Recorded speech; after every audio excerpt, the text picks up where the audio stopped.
Hi, this is the recording to accompany the slides for the lecture on the female reproductive system.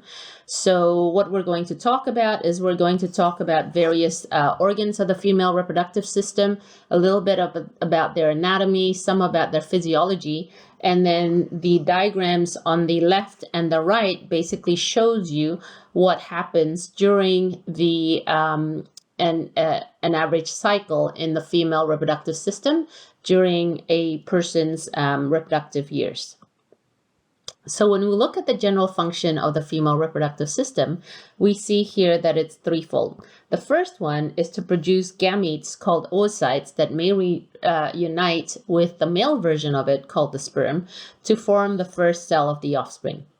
The second one is to support the fetus, the embryo and then the fetus as it's developing inside of the uterus, and also to provide a pathway for the fetus to be born. The third one is to provide nutrition and protection to the developing offspring for up to several years after conception. In terms of the general structure, there are essential organs as well as accessory organs and ducts. So the essential organs are the gonads. So we've got their paired ovaries on the left and the right, which produce those ova or the oocytes, as well as the female reproductive hormones, estrogen and progesterone. Secondly, we have ductwork. So we have a system of tubes and secretions. So we have accessory organs as well as ducts. So in terms of what you see on the diagram on the right, you can see that most of the female reproductive system is in the pelvic, internal to the pelvic region. And then we've got external genitalia where the internal reproductive system meets the external environment. And then we've also got breasts or mammary glands, which produce and secrete milk to nourish a developing offspring. We're going to start by talking about the mammary glands or the breast. So the breasts lie over the pectoral muscles, the chest muscles, and are connected to it by fascia. Function of the breast is to produce breast milk for lactation. So mammary glands inside the breast are actually modified sweat glands. And the size of the breast is not really determined by the amount, is determined by the amount of fat around the glandular tissue and not related to the ability to produce milk. So the size of the breast does not determine how well or how much milk that particular breast can actually produce. In terms of the structure, as I said, it lies over the chest or pectoral muscles. We've got ligaments to help connect the breast tissue to the skin, the dermis of the underlying skin. We've got the nipple right here in the middle that is surrounded by a darker circular tissue called the areola that contains glands to secrete lubricating fluid during lactation. So it stops the nipple from getting dried out and from cracking. We've also got septa, and again, we've seen the word septa when we talk about the chambers of the heart, and the septa in the breast actually does the same thing as the septa in the heart. It actually separates out the breast into different compartments.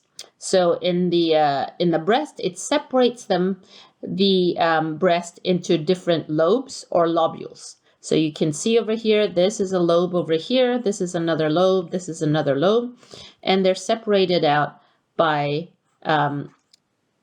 connective tissue called septa. And then within those lobes, we have several lobules, which contain alveoli, right, sacs, which is where the milk is produced by milk-secreting cells. And so what happens is when you have, so the milk is produced in the alveoli and then it works its way through to the nipple in the middle through this lactiferous ducts. And so what happens is when an infant places their mouth on the nipple, what happens is then they suckle on it to stimulate contraction of the myoepithelial cells around the alveoli. So these cells over here.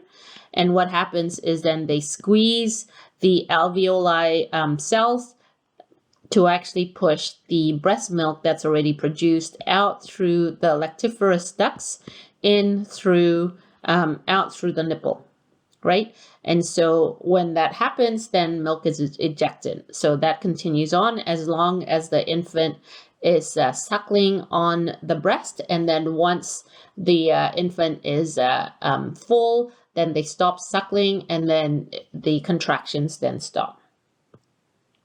When we look at the different hormones that are involved in breast development and function, we see that there are 4 different hormones over here. So the first hormone involved in breast development and function is estrogen. So estrogen over here stimulates the growth of the ductwork in the breast, right? Whereas progesterone stimulates the development of the actual milk secreting cells or the milk producing cells. And so estrogen forms the ductwork, progesterone stimulates the formation of those alveoli cells that produce the milk.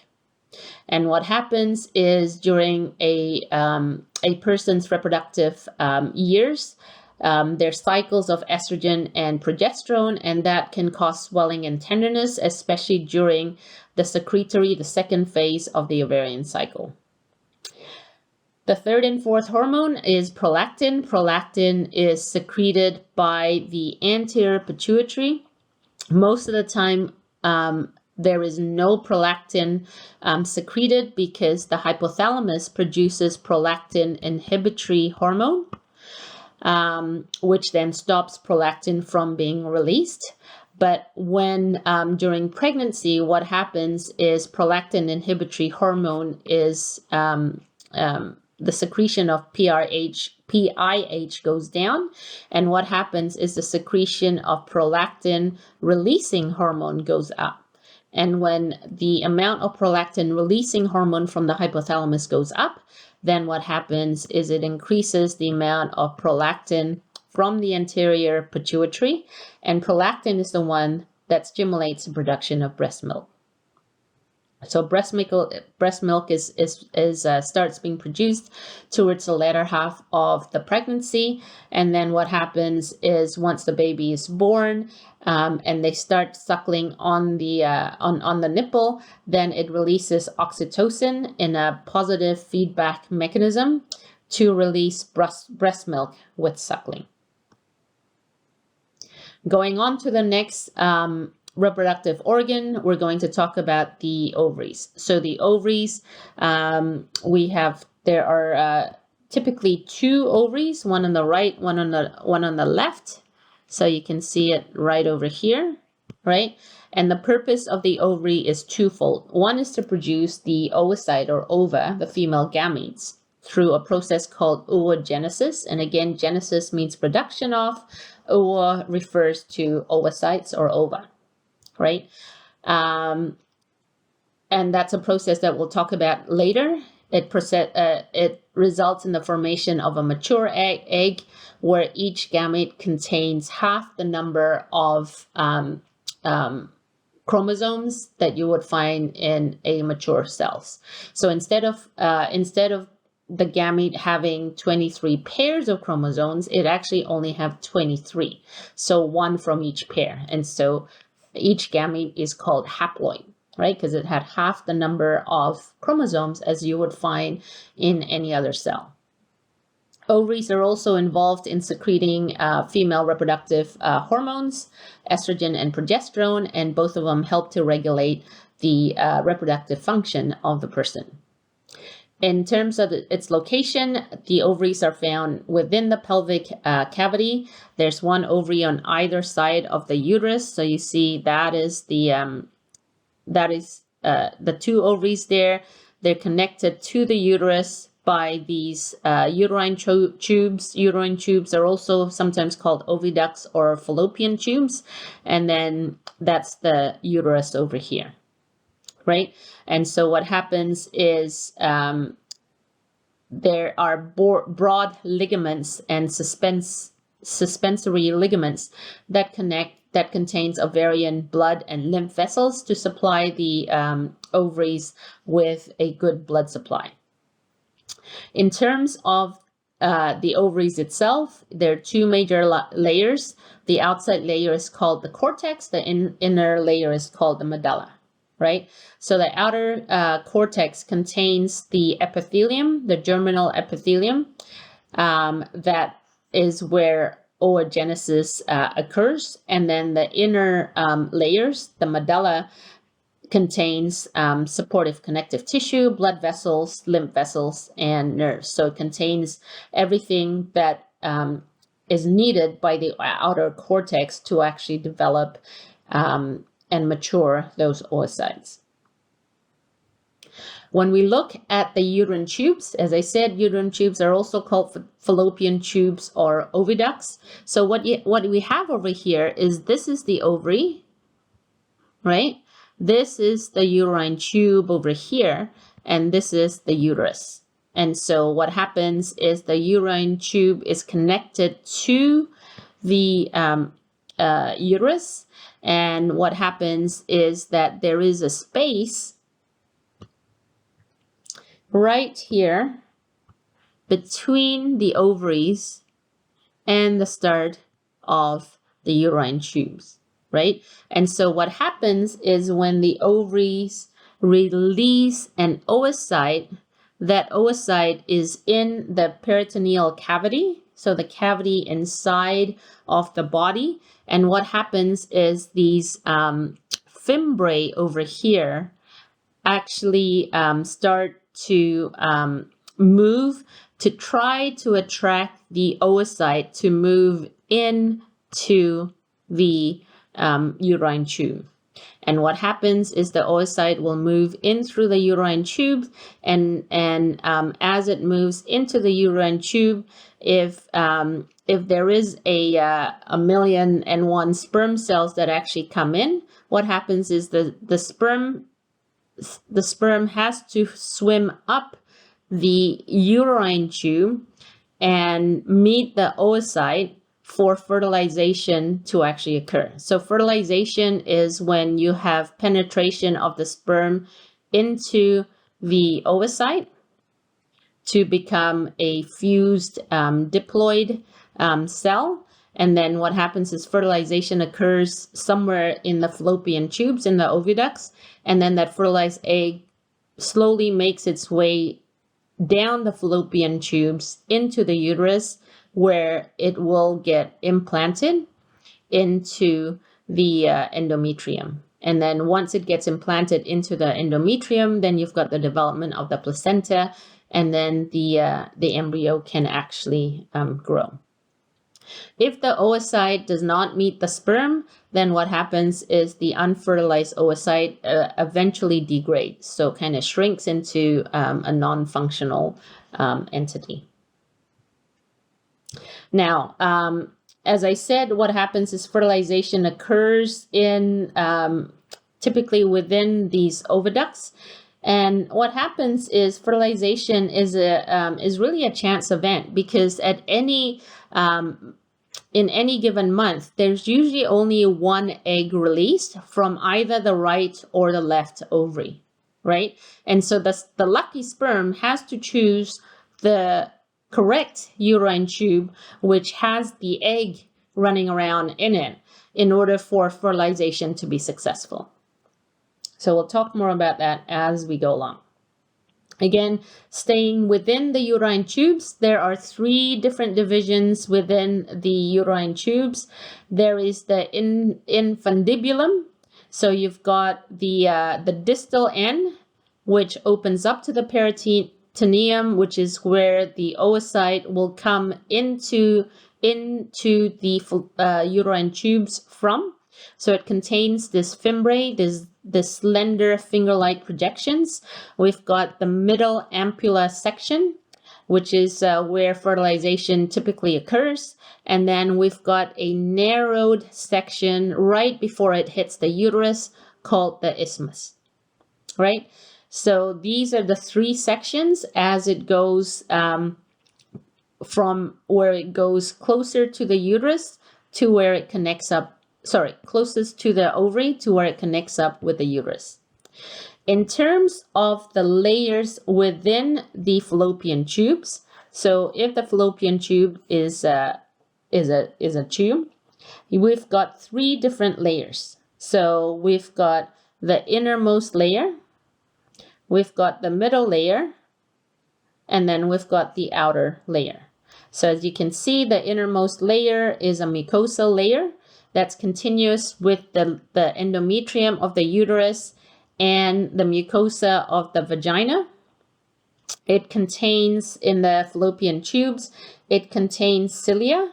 So cilia is like finger-like projections. So inside of that, it contains the cilia, where this is the uterus, this is the ovary, and basically what happens is the cilia help to move the oocyte towards the uterus. The middle layer is like the middle layer in most tubes in our body is made out of smooth muscle. And so you've got the smooth muscle can be contracted by high levels of estrogen, again, to help move the oocyte towards the uterus. And then the outer layer is a fibrous connective tissue. Okay, so you've got these processes. You've got the smooth muscle as well as the cilia to try to move the oocyte away from the ovary towards the uterus so that fertilization can occur and implantation can occur. When we get to the next part of the reproductive system, that's the uterus and the cervix. So the uterus is the part where the fetus is developed, right? So the uterus is this section over here. The cervix is the section in between the uterus and the vagina. And so what happens is you've got the body of the uterus, which is most of the uterus. You've got the fundus, which is close to the opening of the uterine tubes over there. And then you've got the cervix, that's the inferior portion of the uterus here that projects to the opening called the vagina, right? So the body is the middle section, and this is where implantation occurs. And then the cervix produces, as it says here, mucus secretions that are thin and stringy. And what happens is those mucus secretions help the sperm find its way, right? So you've got the sperm over here, then the sperm follows these mucus projection to actually direct the sperm into the uterus and then in through one of the oviducts. When we look at the layers of the uterus, again, three layers. The inner layer is continuous with the inner layer of the oviducts, and so it's an epithelial layer. In the uterus, it's divided into two different layers. So we've got the stratum basalis down that is deeper, and then we've got the stratum functionalis, which is more superficial. So if you have this epithelial layer, then what happened is the stratum basalis is right over here, and then the stratum functionalis is over above it, right? And so this is the open lumen. So this is the stratum functionalis. And during the reproductive years, what happens is the stratum basalis does not change. It's a stratum functionalis that can be sloughed off, so that is removed at the end of each cycle as the period. The middle layer is the thickest layer, It's a muscle layer, smooth muscle layer, and because it's in the uterus, so if you look at this, metrium refers to uterus, endo is the internal layer, myo refers to muscle, peri refers to the outside, right? So you have the endometrium layer in the middle, on the inside, myometrium in the middle, and then the perimetrium on the outside. If you look at the myometrium, you can see that the myometrium is the thickest layer. And not only that, the myometrium, if you look over here, is thickest at the fundus region. So the fundus is the first part of the uterus, and it's the thickest in the fundus region because when it contracts, what happens is it helps to direct the infant or the fetus out through the cervix and the vagina in an effort to be born, right? Across the lifespan, what happens is the uterus, between birth and puberty, the uterus descends gradually into the lower abdomen, into the true pelvis. And what happens is if a woman has never been pregnant, the uterus is this pear shape. And then during pregnancy, it obviously grows to accommodate the developing fetus. And then at menopause, what happens is the uterus then starts to a process called involution, where it shrinks in size and moves deeper into the pelvis. Because at menopause, there is no the estrogen secretion drops, and the uterus then cannot support pregnancy. Again. Next part after the uterus is the vagina. So the vagina is on the outer side of the cervix. And so it's a passageway to the reproductive tract and the uterus. And there is a lining in the vagina, the mucosa, that releases lubricative fluid, and also stimulates the penis during sexual intercourse. As you know, blood and tissue is shed from the stratum functionalis during menstruation, and so the vagina is the pathway from the uterus into the external environment. You can see here the vagina is the pathway. You can see here that's where the vagina is. It again has 3 layers, and again the layers are continuous with the layers of the uterus, continuous with the layers of the oviduct. So the outer layers is a fibrous connective tissue, the middle layer is smooth muscle, the inner layer is a mucous epithelial membrane with glands in it. So you've got here just the various glands inside of the vagina that secrete mucus. And there's also some microorganisms that protect against pathogenic microbes. Now, the mucus that the vagina secretes is sometimes is acidic in order to actually prevent infections going in. And it also helps to actually destroy a lot of the sperm that actually enters into the vagina.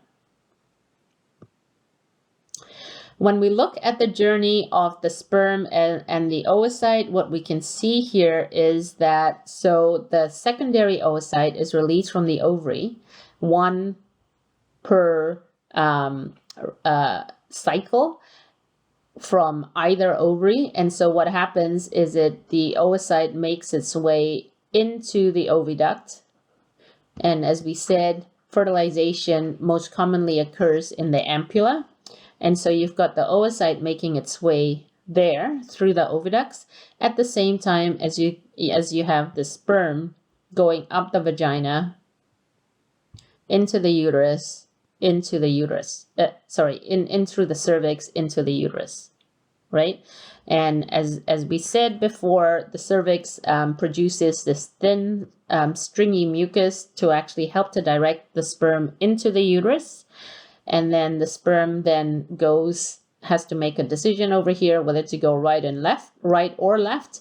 And if it makes it to the correct oviduct that contains the oocyte, then there's a chance that fertilization occurs over here. Once fertilization occurs, the fertilized egg then starts moving towards the uterus where it can be implanted, right? Now, until the placenta is established, what happens is there are glands in the endometrial layer, in the epithelial layer, that produces secretions and nutrients in order to supply to feed the embryo until the placenta is established.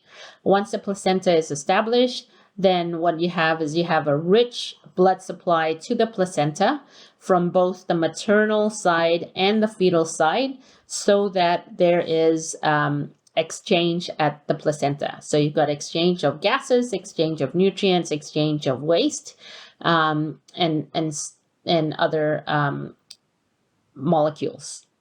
And then when it's time for the fetus to be born, then what happens is oxytocin is released from the posterior pituitary.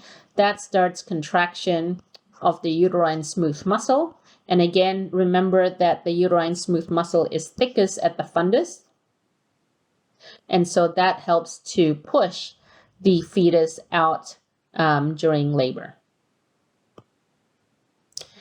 So we're going to talk about the physiology of the female reproductive cycle, female reproductive tract, and there are a couple of different cycles. So there's the ovarian cycle as well as the uterine cycle. So when we talk about the ovarian cycle, there's two things that are happening within it. First of all, there's the development of the female gametes called oogenesis. Right? Genesis meaning development of new, ooa refers to the oocyte. And then there's the development of the protective follicle within the ovaries. So the follicle, development of the follicle is called folliculogenesis. And so you've got the oocyte over here, and while the oocyte is in the ovary, it is surrounded by a protective follicle. And so what happens is the oocytes and the follicle develop at the same time, if and when they do develop, in order to perhaps form a mature secondary oocyte within a mature follicle that is released during ovulation. So when you look over here, what you see here is that 99% of follicles and the oocytes in it undergo atresia, so shrinkage, at different stages of the folliculogenesis. And the ovarian cycle can be correlated with the menstrual cycle. So we're going to talk about the menstrual or the uterine cycle in a little bit. When we stick to the ovarian cycle, there are three different phases. So the first phase is called the follicular phase. So that's when the follicles develop, right? And then what happens is out of the developing follicle, one is selected as being the dominant follicle. And what happens is that dominant follicle begins to take over the rest of the developing follicles. And it's this dominant follicle that will rupture, that will burst during ovulation, which is the second phase. And during ovulation, when the dominant follicle ruptures, what happens is that the oocyte inside that dominant follicle is released and from the ovary, and that's when it starts making its way into the oviduct. So that's during ovulation. Rupture of the follicle releases the egg inside it, happens roughly every 28 days. So that's this part over here. And then the last part of the ovarian cycle is called the luteal phase, because what happens is that the follicle that's left behind, when it ruptures, it becomes the corpus luteum, because there's some yellow secretion that makes it yellow. So they call it the luteum, and it's corpus because it's a body left behind, right? And this corpus luteum isn't useless because it starts then secreting hormones as well. So this this third part is called the luteal phase, and you can see here, this is the corpus luteum right after it bursts. Right after the follicle bursts, it becomes the corpus luteum. And what you can see is over the last part of the ovarian cycle is that the corpus luteum shrinks if fertilization doesn't occur.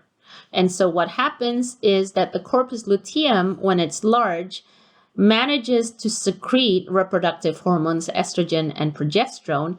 But then as it shrinks, what you can see is that the levels of estrogen and progesterone go down until it shrinks to nothing, and then the levels of estrogen and progesterone goes way down to nothing, right? And so the corpus luteum is responsible for this hormone secretion after ovulation occurs. So let's begin and talk about the two different processes. So oogenesis in this slide, and then folliculogenesis in the next slide. So oogenesis is the production of eggs, right? And it's also sometimes called gametogenesis in females.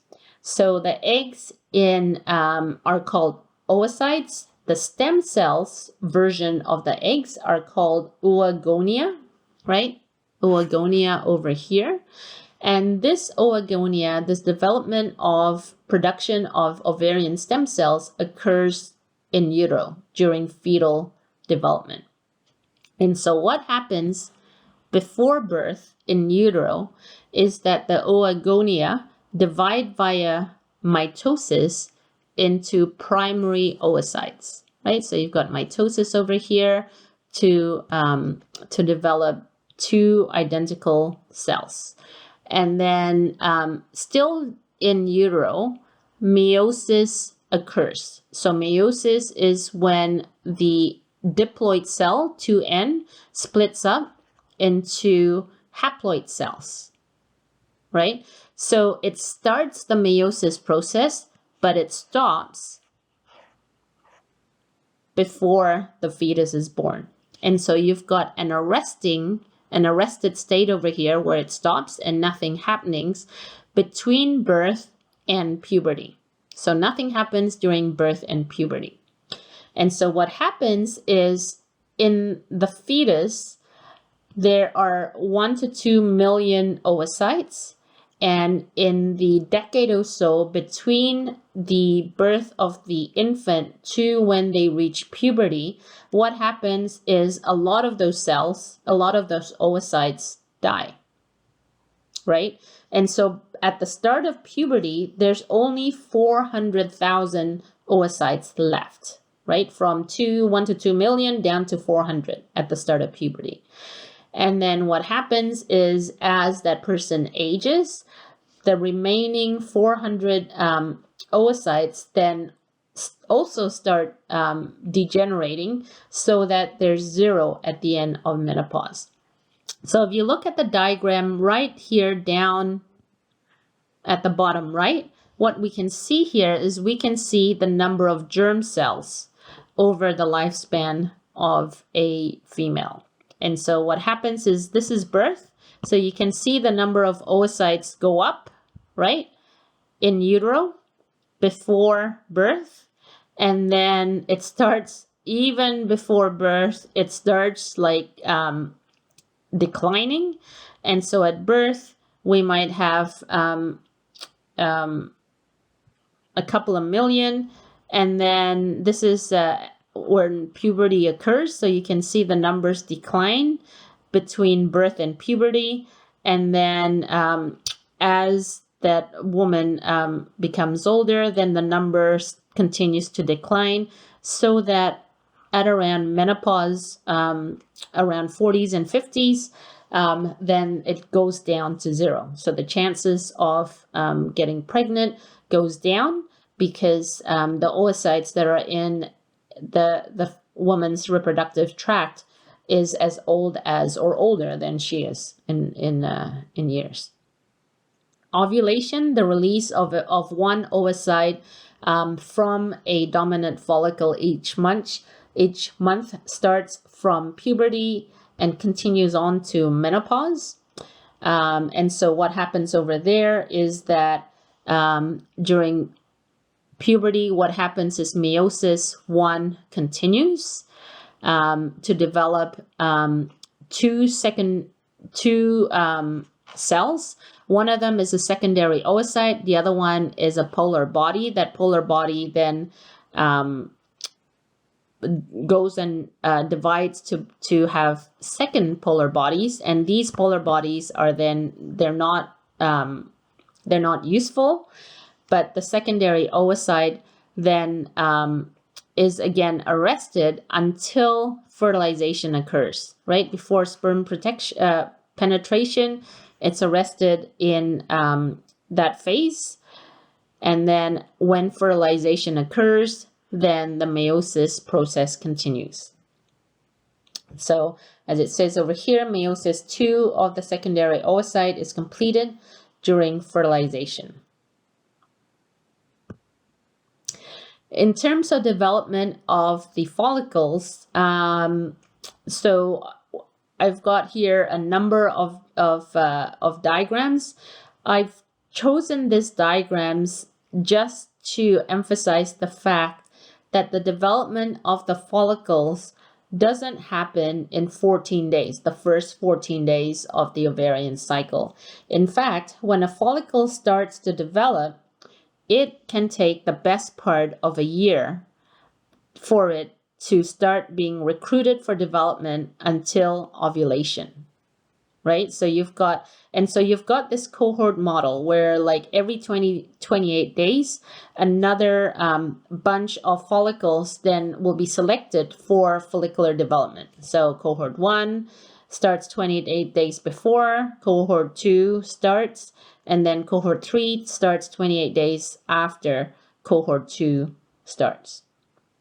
Within this recruitment development process, you can see that the follicles develop from the primordial follicles, where there's just one flat layer of epithelial cells surrounding the oocyte, to when during puberty you've got this cohort recruitment, right? A few primordial follicles develop into primary follicles, where the granulosa cells become more active. They increase from one layer to many layers, and they also increase in size. So instead of being flat, they become cuboidal in shape. And then again, as it goes along, the primary follicles then develops into the secondary follicles, where it becomes larger, develops connective tissue, develops blood vessels, develops these cells that produces estrogen. Meanwhile, as that happens, the primary oocyte also starts to secrete a membrane called the zona pellucida, which is important in fertilization. And then what happens is the fluid that is produced by the secondary follicles then starts collecting into one large pool, right? So you can see over here, you've got this pool over here. And then the secondary follicles then develop into tertiary follicles. And so there's several that develop at the same time. But out of the several that develop at the same time, only one continues to grow. And so the one that continues to grow is the dominant follicle. And that dominant follicle then overtakes the growth of all other follicles. The other follicles undergo atresia, so they shrink into nothing. And then the dominant follicles then ruptures, right? During ovulation, the oocyte is released, and then the follicle that's left behind becomes the corpus luteum, and then it starts secreting progesterone and estrogen. So let's put it together. What happens in the follicles, what happens in the oocytes, and what happens within the context of the ovarian cycle. So the first phase is called the follicular phase. And in the follicular phase, as the name suggests, that's when the follicles develop. So in the follicular phase, there is a negative feedback loop that involves the gonadotrophin releasing hormone from the hypothalamus that then goes through the hypophyseal portal system and into the anterior pituitary, where it binds to GnRH receptors in the anterior pituitary on gonadotrope cells, and that stimulates the gonadotrope cells in the anterior pituitary to release luteinizing hormone here and follicle stimulating hormone. Those two hormones then bind to receptors in the uterus and in the ovaries. And what happens is when it binds to receptors in the ovaries, it starts development of the follicles, FSH, as well as to start secretion of estrogen. So you've got over here, so this is the secretion of LH and FSH. You can see low level secretion during this phase, and then as LH is secreted, it then stimulates the secretion of estrogen from the ovaries. So you can see here more and more estrogen is secreted over the first phase, the follicular phase. And then, as I said, over this phase, you have the development of the follicles inside the ovaries, and then towards the end of this follicular phase, one of the follicles is selected as being the dominant follicle. And this dominant follicle starts secreting estrogen at extremely high levels. And what happens is then it starts this positive feedback loop where you've got estrogen being secreted, and that then triggers the secretion of large amounts of LH, or luteinizing hormone. And this large amounts of LH, or luteinizing hormone, is called the LH surge, and that then triggers ovulation. That triggers the rupturing of the dominant follicle in order to release the oocyte inside it. So that's what happens in the follicular phase. As I said, what happens is during the follicular phase, you've got the development of the follicles. One dominant follicle then starts overtaking everything else in a positive feedback cycle to increase in estrogen release, which then causes an increase in LH release. And at the peak, then that's when ovulation occurs, right? Ovulation occurs during the LH burst, which then triggers these protein enzymes, proteases, to break down proteins on the surface of the dominant follicle. So the dominant follicle is bulging with fluid, and so that fluid exerts pressure on the dominant follicle, and then you've also got this proteases to actually break down the wall. And those two processes help to actually rupture the dominant or ovulating follicle, releases the oocyte, so that then the oocyte then starts moving towards the oviduct. So you can see here, positive feedback cycle with estrogen, then increasing the release of GnRH, which then increases the release of LH and FSH over here. After that, what we have is we enter into the luteal phase. So in the luteal phase, we go back to the negative feedback cycle. And so ovulation, LH surge causes ovulation. Secondary oocyte is released into the peritoneal cavity. So once it's in the peritoneal cavity, it goes up through the oviducts, and you've got two different occurrence. One is if fertilization does not occur. When fertilization does not occur over the 2 weeks, then what happens is the corpus luteum starts to shrink into the corpus albicans, and then into nothing. So you can see here corpus luteum is quite large compared to the mature corpus luteum and the corpus albicans. Progesterone level starts to drop, as you can see over here, right? And when progesterone levels start to drop, then the endometrial layer starts to shrink and to slough off during menstruation. And then when progesterone levels drop, then what happens is then it forces an increase in GnRH release to from the hypothalamus to then increase LH and FSH release from the anterior pituitary, and then you have the start of the next cycle. So that's if fertilization doesn't occur. If fertilization does occur, then what happens is the corpus luteum doesn't shrink. And if the corpus luteum doesn't shrink, then it continues to secrete progesterone in order to actually support implantation and the development of the embryo. So that's what happens to the egg side of things. From the ruptured follicle side of things, it undergoes luteinization to form the corpus luteum. And as I said, the corpus luteum produces a large amount of progesterone. And so you can see here, after ovulation, progesterone levels start to increase, as does estrogen levels.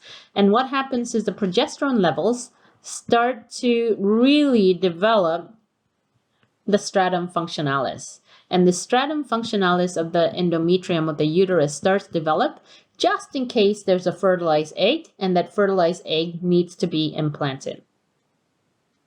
So you've got this sort of process. So that's the luteal phase. We're going to go and look at the other cycle that happens in the female reproductive system. So we talked about the ovarian cycle, where it produces oocytes or ova, and it also releases estrogen and progesterone. The other cycle that is strongly correlated is the endometrium or the menstrual cycle that happens in the uterus. So what happens is, this is the endometrium or the epithelial layer of the uterus over here. So there's two layers. There's a dark one over here, and that's called the stratum basalis. And that is the same thickness throughout the reproductive cycle. And then you've got one that's more superficial that goes up and down. So it becomes, so you can see it becomes thin during menstruation because some of the cells are lost during menstruation, and then over the start of the new uterine cycle, then it becomes thicker and thicker, right? So over here is when implantation is probably the most successful. So you can see that it's thickest during the secretory phase after ovulation occurs, right? So this is ovulation over here. The other thing to note over here is when in the third phase, in the secretory phase, you've got the development of these spiral arterioles and also glands. And these spiral arterioles and the glands help to ensure that should implantation occur, then the implanted fertilized egg is supported in terms of their development, in terms of blood supply, as well as glandular secretions to actually help prior to the establishment of the placenta. As I said, the endometrium is the epithelium of the uterus. Two layers. You've got the stratum basalis down, that's deeper, and then the stratum functionalis that's more superficial. So it's the stratum functionalis that is sloughed off during menstruation, and you can see it's renewed every cycle, right? And so progesterone stimulates the development of these spiral arterioles or arteries to supply nutrients, and then you've got glandular epithelium as well, to actually help to secrete nutrients until the placenta is established. The glandular epithelium also secretes the cervical mucus to actually give direction to the sperm as it enters into the vagina and the cervix. In terms of the endometrial or menstrual cycle, what you can see here is you can see what happens in the ovarian cycle that we've been through before, and what happens in terms of hormone secretion by the anterior pituitary as well as by the ovaries. And what you can see is that it's very strongly correlated with what happens inside the endometrial layer of the uterus. So the first 5 days is after progesterone levels drop. So when progesterone levels drop, it can't sustain this development of the new endometrial layer. And so what happens is the arterioles shrink. And when the arterioles shrink, the endometrial layer has no nutrient supply. And so that also dies off. And so that progressively dies off if fertilization doesn't occur until menstruation does. Right? So during menstruation, stratum functionalis of the endometrium is shed as the corpus luteum shrinks. And then it enters into the proliferative phase. So if you look down here and you look at the proliferative phase and you look and correlate the proliferative phase with the increasing amounts of estrogen. So what we can see here is the estrogen that's released by the follicles in the ovaries help to develop a new stratum functionalis, right? And then during ovulation, the oocyte is released, the corpus luteum is left behind, and the corpus luteum then starts to secrete increasing amounts of progesterone. And it's this increasing amount of progesterone that then continues to develop the stratum functionalis. The stratum functionalis to ensure good blood supply should implantation occur. So you can see here, good blood supply over here, the development of glands as well within that. So again, what happens to the endometrium if fertilization does not occur? Then what happens is in the ovaries, the corpus luteum shrinks to become the corpus albicans and a degrading corpus. And so progesterone levels drop. And when progesterone levels drop, the stratum functionalis shrinks until menstruation occurs. If fertilization occurs, then the corpus luteum doesn't degrade into the corpus albicans, and so what you can see is that it maintains progesterone secretion. So it doesn't shrink. Progesterone secretion then is maintained, and then the endometrial glands then start to secrete glycogen, and glycogen, as you know, is a polymer of glucose, and the glucose helps to support the developing zygote until the placenta is established.